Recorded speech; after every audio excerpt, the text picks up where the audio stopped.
About 6 years ago, I first started having migraines.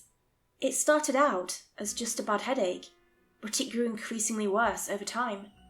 Sometimes I would start waking up in the middle of the night, my head pounding so bad it made my neck twitch. I would just lie there, bobbing my head to the beat of the pain. It would come about once every 2 or 3 months, but it would just incapacitate me completely. Sometimes my vision got too blurry to work. Other days I could just do nothing but vomit. Once, my hearing was impaired for several days. The pounding in my head just got so loud that I could actually hear it. I tried everything. First, I thought it was just dehydration. I started to drink a bottle of water every day, just in case. The headache still came back, this time so strong that it actually woke me up several times a night. Then I cut out caffeine.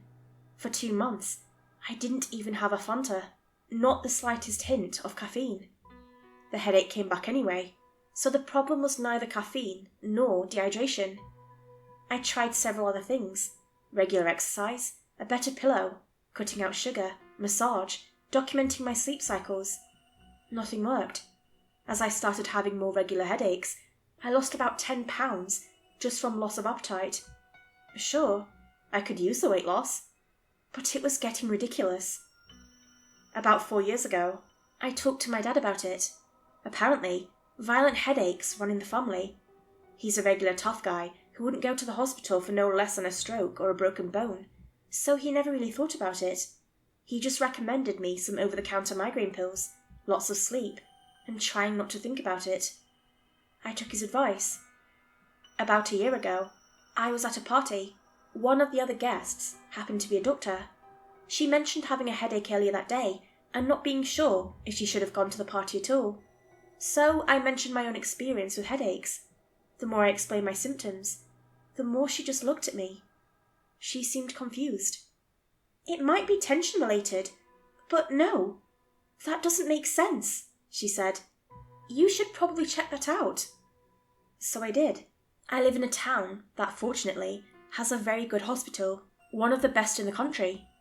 I explained my symptoms to a nurse and got to speak to a doctor shortly thereafter.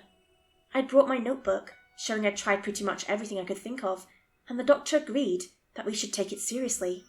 I got a remission to a specialist at the neurology department 2 weeks later and was told to keep taking notes. They were especially curious about my pain levels. When I finally met the doctor, Kenneth, I was nervous as hell. I'd been keeping this quiet from my family and friends, not wanting to worry anyone. But when you're there, standing next to a medical professional that thinks something might be seriously wrong with you, you want someone there with you. I'm a grown-ass man, but I would have loved to have my mum there. I was put through several tests. I had to fill out several health declaration forms, then test blood, urine, and an ECG. It was over pretty quickly, and Dr. Kenneth promised to keep in touch. It took 8 days, and those were some of the longest days of my life. Of course, it all turned out to be nothing. I had surprisingly good blood values, no heart problems, and no substance irregularities. There was a slight suspicion of lead poisoning. I had to come in for more tests. I came back, and we sat down in Kenneth's office. He seemed uncomfortable. He told me he would be prescribing a more powerful migraine medication. It came in a syringe form, and that he wanted to run a scan on me to first eliminate worst-case scenarios. So I had a CAT scan. I kind of blacked out. I don't remember anything about it, apart from a feeling of unease. A few days later, he called me back. I had to come in for a second CAT scan. I was really weirded out about it. Apparently, the first test was inconclusive. They ran another scan, and I had to lie in a different position. This time, I didn't even have to go home afterwards. I just had to wait for a few hours. I sat in the waiting room, trying to figure out how to tell my parents that I might have a serious brain condition. I had the bullet points written on the back of a receipt. Then I got called back into Kenneth's office. He seemed frustrated as he closed the door behind me. "I don't really know what to tell you," he said. "We thought it was a reading error at first." Then he showed me the pictures. At the very front of my forehead, There's a shade obscuring parts of my brain. At first, it looked like a tumour. It scared me senseless. It is not a tumour, he explained. I'm not entirely sure what it is. He then showed me the second set of pictures. Now, it is clearer, as I lay on my side. It is not a tumour, but it kind of looked like a cloud on the front of my forehead. Some kind of disturbance. I've never seen this, but looking at it, it made me realise that the issue is not part of your brain, but the front part of your cranium. Look at this again. I took another look at the first picture. At the very front of my forehead, if you looked closely, there was a pattern. Small circles, some full, some empty, some half full. Geometric lines, all contained within a square, about 3 inches across. It didn't look organic. It is metallic, Kenneth explained. At first, I thought it was just some sort of cyst under the skin, but it is not that simple. It is not entirely iron either, as it didn't react to the scan. He tapped the side of his head. It is on the inside of your cranium, sort of like an iron tattoo on the inside of your skull. Of course, there was no explanation. How the hell do you explain something like that? Ever since I got the results, I've been doing chelation therapy. Even though the tattoo isn't completely iron, it gave me the same side effects as that of heavy iron poisoning.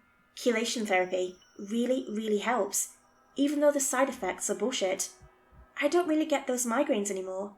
I still get sensations in my head, but they're no longer headaches. I can feel a warmth from my forehead at times. It can be so strong and so precise that, once, I actually managed to draw the lines and patterns from tracing my fingers across my head. It is hard to explain what it looks like, sort of like a circuit board, but made of worms.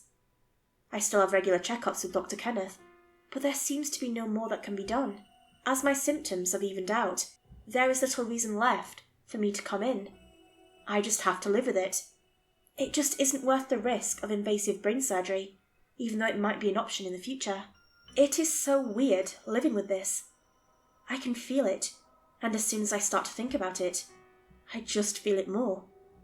I get this awful claustrophobic feeling, and I've started to get panic attacks. Whenever there's sunlight directly on my face, that small part of my head gets warm real fast. I no longer have headaches, but I sometimes feel very weird sensations.